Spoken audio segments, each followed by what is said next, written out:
শ্রমিক আন্দোলনের পরিণাম বাংলাদেশ জাতীয়তাবাদী দল শ্রমিক দলের প্রধান সমন্বয়ক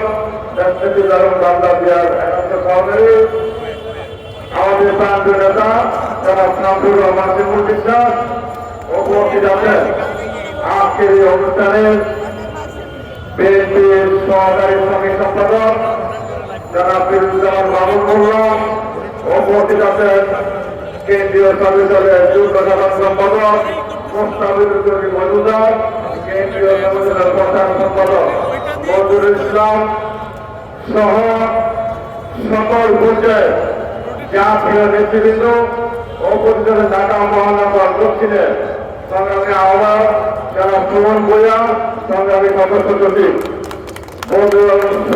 সহ সকল পর্যায়ের রিক্সা শ্রমিক ভাইরা জাতীয়তাবাদী শ্রমিক দলের ভাই ও বোনেরা সবাইকে বাংলাদেশ জাতীয়তাবাদী শ্রমিক দল ঢাকা মহানগর উত্তরের পক্ষ থেকে বিপ্লবী শুভেচ্ছা অভিনন্দন।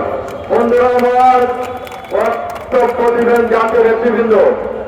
আমি শুধু বলতে চাই জুলাই আগস্টে নব্য ফেরত শেখ হাসিনার নেতৃত্বে ছাত্র শ্রমিক জনতার উপরে যে গুলি হয়েছে, যেভাবে ছাত্র শ্রমিক ভাইকে হত্যা করা হয়েছে, যেভাবে আমাদের নিরীহ অটো রিক্সা এবং রিক্সা শ্রমিক ভাইদেরকে হত্যা করা হয়েছে, তার তীব্র প্রতিবাদ জানায়।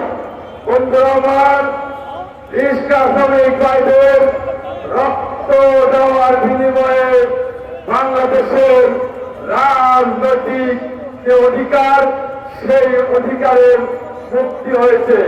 বন্ধুরা আমার, এই অধিকার সম্মত রাখবেন, এই অধিকার অটুট রাখবেন।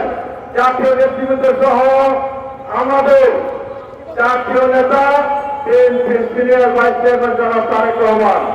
প্রিয় বন্ধুরা, আমি ব্যক্তিগত বলতে চাই, রিক্সা শ্রমিক ভাইদের রক্তের ঋণ, এই যে তারা বাংলাদেশের ভূখণ্ড রক্ষার জন্য রক্ত দিল, এই রক্তের ঋণ শোধ হবে শুধু একটি কাজ করলে।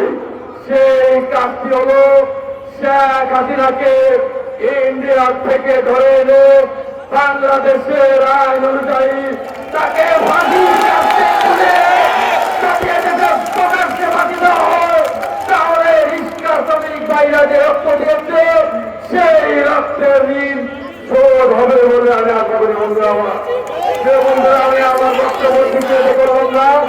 আজকে আমাদের এই সমাবেশে অনেক সিনিয়র নেতৃত্ব বলতে সবার নাম বলতে পারি নাই, তবে আমাদের বিপ্লবী নেতা ঢাকা মহানগর দক্ষিণ বিএনপির সদস্য তানজির রবীন্দ্র ভাই উপস্থিত আছেন, ধন্যবাদ।